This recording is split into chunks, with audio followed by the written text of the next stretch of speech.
podem até deixar-me sem comer, que eu não mudo de opinião. E como é que florescem, como é que nascem esses blogueiros que hoje ainda não têm volume, ainda hoje não têm audiência? E como nasce a dissensão? A dissensão, por definição, não é majoritária, a dissensão é minoritária. Ela começa pequenininha e depois é que ela se aumenta. E como é que vão surgir esses movimentos que dizem não, que não concordam, que reclamam, que peticionam?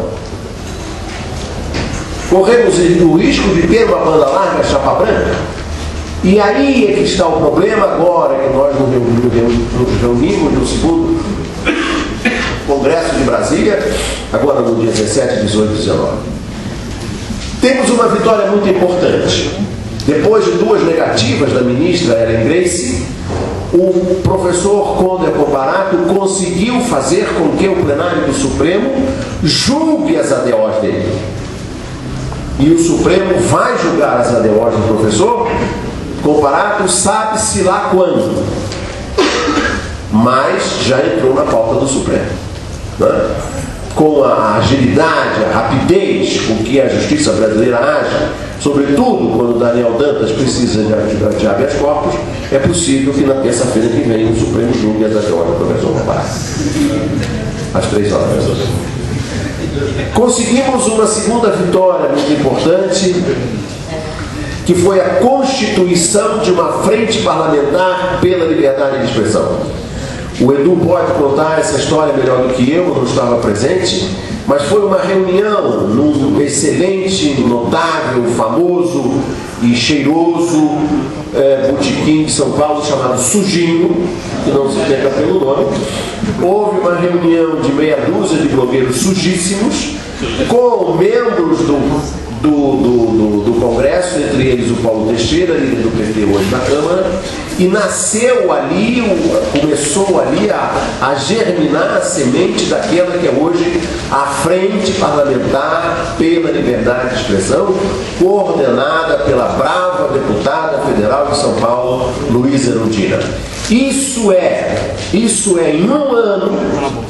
em um ano, o resultado do trabalho anônimo, desprendido, de meia dúzia de blogueiros sujos que rapidamente tiveram a solidariedade, o apoio de milhares e milhares e milhares de blogueiros sujos pelo país afora. Eu, o Edu, a diretora executiva do Conversa Fiada, Jorge Pinheiro, estamos aí pelo Brasil afora, tivemos nos últimos 15 dias, nessa preparação do segundo encontro em Brasília, tivemos em Porto Alegre, tivemos em Recife, em Olinda, tivemos em Fortaleza, estamos aqui e outros nossos companheiros sujíssimos estão indo a outros eventos para levar a gente para Brasília, porque conseguimos criar um fenômeno nesse país. Não criamos um fenômeno a rigor, nós apenas fazemos parte de um fenômeno que é muito maior do que a nossa intenção inicial, e agora vamos ter uma instituição que possa sentar na mesa com a ABERT das empresas de televisão, com a NJ das empresas de jornais, e queremos ter forte uma empresa nossa, que é uma empresa que represente os blogueiros. Os blogueiros sujos.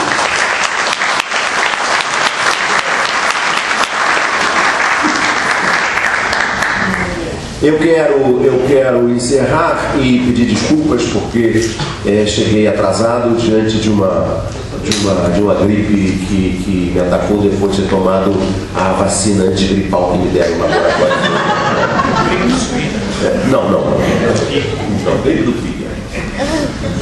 Eu quero encerrar dizendo apenas duas coisas.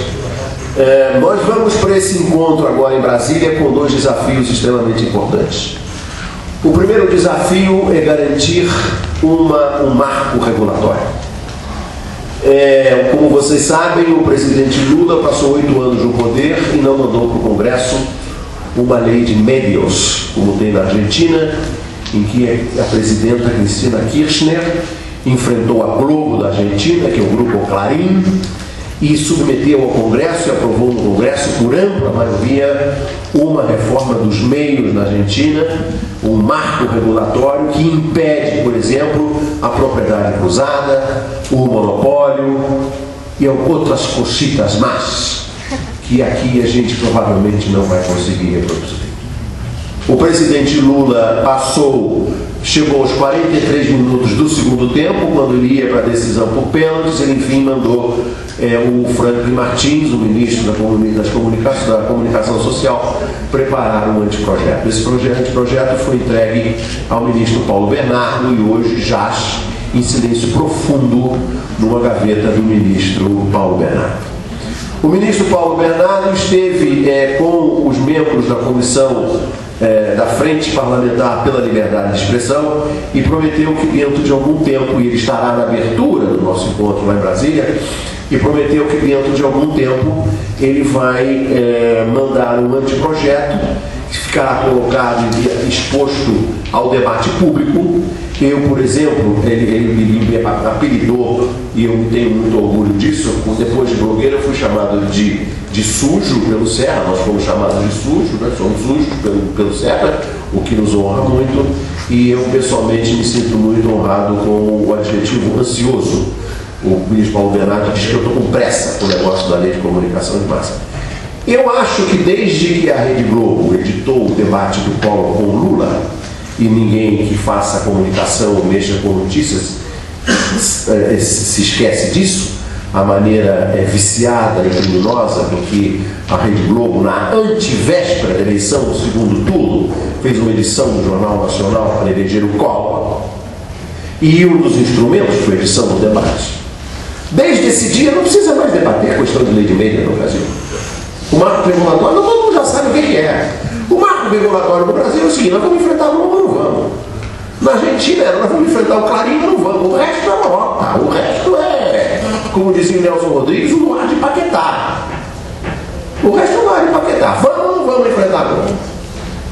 Vamos ou não vamos enfrentar o Clarim? A Cristina Kirchner enfrentou o Clarim. E eu, de propósito, uso no meu blog a expressão lei de médios, que é para irritar um pouco os brasileiros. Por exemplo, gostaria de poder falar hoje com o ministro Padilha, ministro da Saúde, que foi um tuiteiro e um blogueiro atuante antes da eleição. Agora ele está na Folha de São Paulo dizendo que a mídia é a principal oposição no Brasil. Interessante, descobriu a pólvora, diz a minha diretora executiva, Georgia, ao ler os jornais hoje de manhã. O Padilha descobriu a pólvora, que a mídia é líder da oposição. Por que ele não luta pela lei de médios? E eu uso a expressão lei de médios para chamar a atenção dos brasileiros, que tem implicância com os argentinos, que os argentinos são mais corajosos do que nós. O presidente Videla está na cadeia na Argentina. O Bignoni está na cadeia na Argentina. O Galtieri está na cadeia na Argentina. E aqui o coronel Ustra esteve na Paratrês da Folha e todo mundo acha normal. Normal. Então, nós vamos para esse congresso em Brasília com algumas vitórias, mas alguns desafios que são talvez mais importantes dos que as vitórias de alguns tivemos. A primeira é o seguinte: queremos uma lei de médios. Uma lei de médios que garanta a liberdade de expressão, garanta a visibilidade, garanta a transparência. Ontem nós tivemos um episódio que nos envergonha como cidadãos, que foi o fato de um ministro da Casa Civil, suspeito de cometer irregularidades e tráfico de influência, essa é a suspeita que paira sobre ele, tráfico de influência, vender informação privilegiada, não há como chamar as operações da empresa no seu palácio de outra maneira, senão tráfico de influência e vender inside information. Em vez de prestar esclarecimentos ao Congresso Nacional ou à opinião pública através de uma entrevista coletiva em que estivessem representados todos os órgãos da imprensa, inclusive os blogueiros, ele dá uma entrevista no regaço acolhedor técnico da Rede Globo. O que não foi editado ali, ele teve 15 minutos no Jornal Nacional, e nem o Papa tem 15 minutos no Jornal Nacional. Nem a morte do Roberto Marinho teve 15 minutos no Jornal Nacional. E esse cavaleiro suspeito de ser um traficante de influência teve 15 minutos no Jornal Nacional. Só isso justifica uma lei de meios? Só isso. Como eu disse no meu blog, o Palocci vai para o Jornal Nacional, portanto, o meio é a mensagem. O meio é a mensagem, dizia o McLuhan. O fato dele ir ao Jornal Nacional já é a mensagem que ele vai passar. Não precisa de nenhuma teoria de canadense genial, Marshall McLuhan. Todo brasileiro entendeu o que ele fez ontem. Temos então necessidade de uma lei de meios. E a outra observação, finalmente, eu queria dizer: vamos para Brasília, convido todos para estar lá. Haverá um debate muito importante. Por exemplo, eu pretendo debater questões relacionadas a financiamento de campanha política. Convidei o ministro Palocci para participar. O Cloaca vai dirigir uma mesa sobre o humor na internet e convidamos para participar uma das pessoas públicas de melhor humor, mais bem-humoradas, com mais senso de humor desse país, que é o José Serra. Não há ninguém mais divertido do que o José Serra. Não há nada mais engraçado do que ouvir o José Serra falar. Teremos várias mesas nesse sentido, né?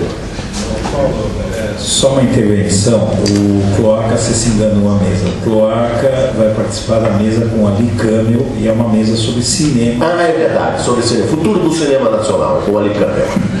Bom, então, a outra questão, outro item desse encontro de Brasília é a discussão sobre a banda larga. Eu temo, e nós, companheiros desse núcleo reduzido e sujíssimo do Barão de Itararé, tememos que o projeto do Plano Nacional de Banda Larga tenha sido capturado pelas TEDs, pelas operadoras de telefone do país. Seria o terceiro tempo da vitória das TEDs sobre o Brasil. O primeiro tempo foi a privatização do governo Fernando Henrique, onde, para dar aval ao Daniel Dantas, um dos personagens, disse: se isso der M, 3 pontinhos, estamos todos no mesmo barco. Foi um dos momentos mais nobres, mais edificantes do governo Fernando Henrique. Se isso der M, estamos todos no mesmo barco. Até agora não deu M nenhuma. Deu M nenhuma.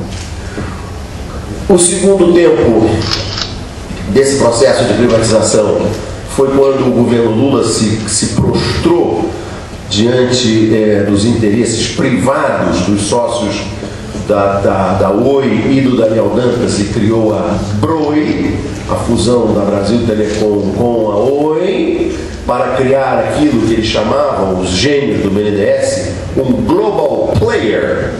Ia ser criado com capital nacional um parceiro disputante internacional, e esse parceiro disputante internacional, ao invés de disputar o mercado da Alemanha, o mercado dos Estados Unidos, da Ásia, da China, vendeu-se a Portugal. É uma empresa hoje controlada pelos portugueses. Fizemos a viagem de volta de Dom João VI.